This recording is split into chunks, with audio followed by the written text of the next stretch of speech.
हरे कृष्णा। आज से आरंभ हो रहे पवित्र श्रावण मास की आप सबको बहुत सारी शुभकामनाएं।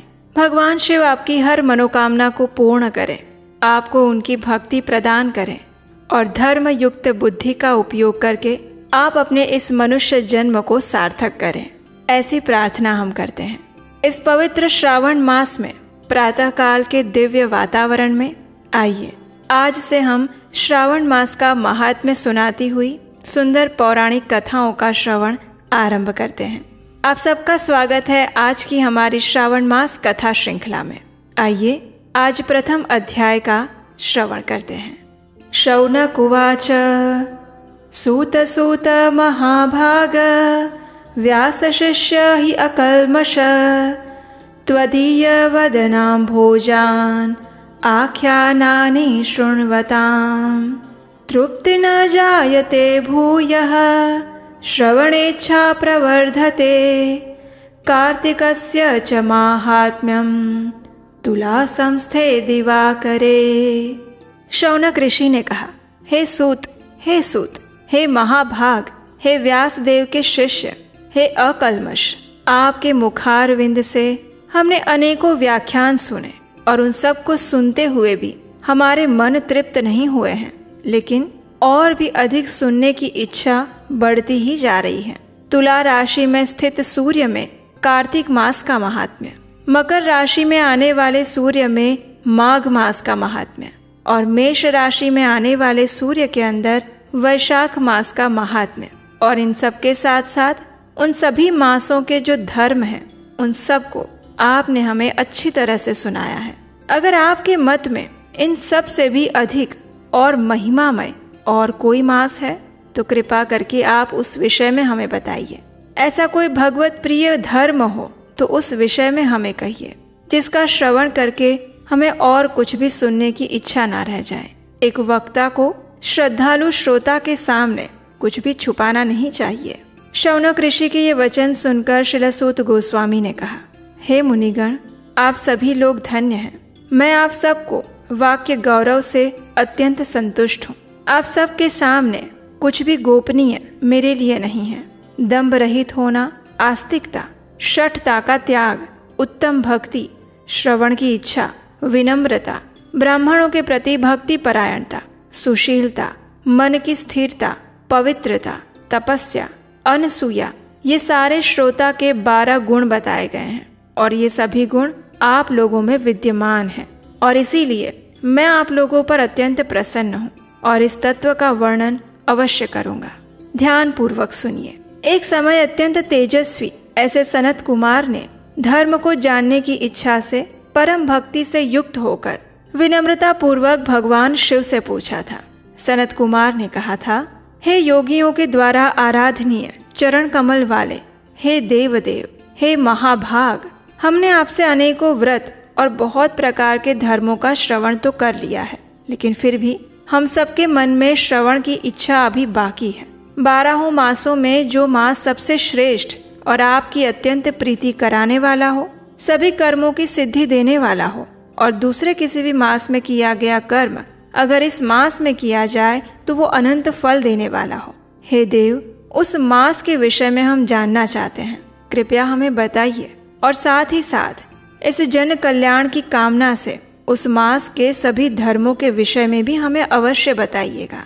सनत कुमार की बात सुनकर भगवान शिव ने कहा, हे सनत कुमार, अब मैं आपको एक अत्यंत गोपनीय रहस्य बता रहा हूँ, ध्यान से सुनिए। हे सुव्रत, मैं आपकी श्रवण इच्छा और भक्ति से अत्यंत प्रसन्न हूँ और ये सभी 12 मासों में श्रावण मास मुझे अत्यंत प्रिय है। इसका महात्म्य सुनने योग्य है, इसलिए इसे श्रावण कहा गया है। इस मास में श्रवण नक्षत्र युक्त पूर्णिमा आती है और इसी कारण से भी इसे श्रावण कहा गया है। इस मास के महात्म्य का श्रवण करने मात्र से सभी सिद्धियां प्राप्त हो जाती हैं और इसलिए भी ये श्रावण संज्ञा वाला है। निर्मलता के गुण के कारण ये आकाश के समान है और इसलिए इस मास को नभा भी कहा गया है।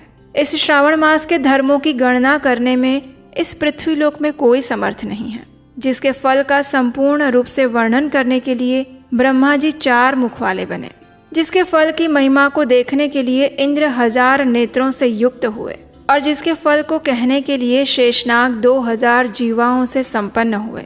ऐसे महान इस मास के महात्म्य को देखने और कहने में कोई समर्थ नहीं है। अन्य मास इसकी एक कला के बराबर भी नहीं। ये सभी व्रतों और धर्मों से युक्त है। इस महीने में एक भी दिन ऐसा नहीं है जो व्रत से रहित हो, और इस मास में प्राय सभी तिथियां व्रत युक्त हैं। और इस मास के विषय में मैंने जो कुछ भी कहा वो सिर्फ प्रशंसा नहीं है।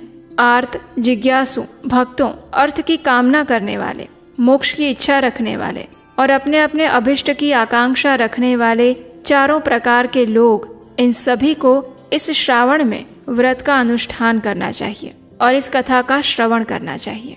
भगवान शिव के ये वचन सुनकर सनत कुमार ने कहा, हे भगवान, आपने जो कहा कि इस मास में सभी दिन और तिथियां व्रत रहित नहीं हैं, तो कृपया आप उन्हें मुझे बताएं। किस तिथि में और किस दिन में कौन सा व्रत होता है? उस व्रत का अधिकारी कौन है? उस व्रत का फल क्या है? उसकी विधि क्या रहेगी? किस किस ने उस व्रत को किया था? उसके उद्यापन की विधि क्या है? प्रधान पूजन कहाँ होना चाहिए और जागरण की विधि क्या है? उसके देवता कौन है और उस देवता की पूजा कहाँ होनी चाहिए? पूजन की सामग्री क्या क्या होनी चाहिए और किस व्रत का कौन सा समय होना चाहिए? हे प्रभु, ये सब कुछ आप मुझे बताइए। ये मास आपको आखिर प्रिय क्यों बना? किस कारण से ये मास इतना पवित्र है? इस मास में भगवान का कौन सा अवतार हुआ और ये मास सभी मासों में श्रेष्ठ कैसे हुआ? इस मास में कौन कौन धर्म अनुष्ठान करने चाहिए? हे प्रभु, ये सब कुछ बताइए। आपके समक्ष मुझ अज्ञानी का ये प्रश्न करने में कितना ज्ञान हो सकता है? आप संपूर्ण रूप से सब कुछ बताइए। मेरे पूछने के सिवा भी अगर कुछ बाकी रह गया हो, उसे भी लोगों के हित के लिए आप कृपा करके बताइए। रविवार, सोमवार, भौमवार, बुधवार, गुरुवार, शुक्रवार और शनिवार के दिन जो करना चाहिए, ये भी आप मुझे बताइए। आप सबके आदि में आविर्भूत हुए हैं, अतः आपको आदि देव कहा गया है। जैसे एक की विधि बाधा से अन्य की विधि बाधा होती है, वैसे ही अन्य देवताओं के अल्प देवत्व के कारण आपको महादेव माना गया है। तीनों देवताओं के निवास स्थान पीपल वृक्ष में सबसे ऊपर आपकी स्थिति है। कल्याण रूप होने के कारण आप शिव हैं और पाप समूह को हरने के कारण आप हर हैं। आपके आदिदेव होने में आपका शुक्ल वर्ण प्रमाण है, क्योंकि प्रकृति में शुक्ल वर्ण ही प्रधान है। आप कपूर के समान गौर वर्ण के हैं, इसलिए आप आदिदेव हैं। गणपति के अधिष्ठान रूप 4 दल वाले मूलाधार नामक चक्र से, ब्रह्मा जी के अधिष्ठान रूप 6 दल वाले स्वाधिष्ठान नामक चक्र से और विष्णु के अधिष्ठान रूप 10 दल वाले मणिपुर नामक चक्र से भी ऊपर आपके अधिष्ठित होने के कारण आप ब्रह्मा तथा विष्णु के ऊपर स्थित हैं। ये आपकी प्रधानता को व्यक्त करता है।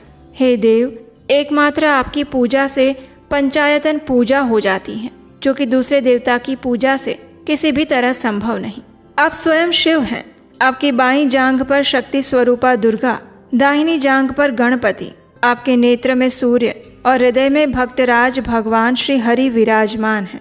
अन्न के ब्रह्मा स्वरूप होने और रस के विष्णु रूप होने तथा आपके उसका भोक्ता होने के कारण, हे ईशान, आपके श्रेष्ठत्व में किसे संदेह हो सकता है?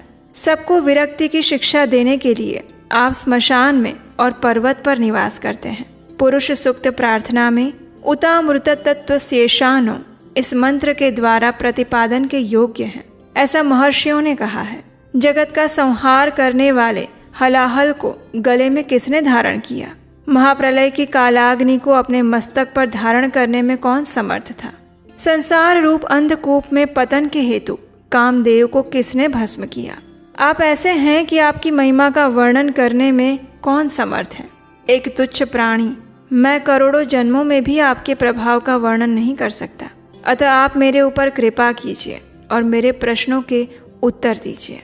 और इस प्रकार स्कंद पुराण के अंतर्गत ईश्वर सनत कुमार संवाद में श्रावण मास के महात्म्य का पहला अध्याय पूर्ण हुआ। तो ये थी आज की श्रावण मास महात्म्य की पहले अध्याय की कथा। हमें आशा है कि आपने इस कथा का ध्यान पूर्वक श्रवण किया होगा और भगवान शिव की विशेष कृपा प्राप्त की होगी। इस संपूर्ण श्रावण मास में हम आपके लिए प्रतिदिन श्रावण मास के महात्म्य का वर्णन करती हुई ये कथाएं प्रातः काल में लेकर आएंगे। और इसके अलावा भी अगर आप भगवान शिव की सुंदर कथाएं सुनना चाहते हैं तो याद से आपके अपने चैनल उपदेशाष्टकम को सब्सक्राइब करके रखिए, क्योंकि इस बार श्रावण मास में हम आपके लिए बहुत सारे पर्व त्योहारों के अलावा भगवान शिव की विशेष कथाएं भी लेकर आने वाले हैं।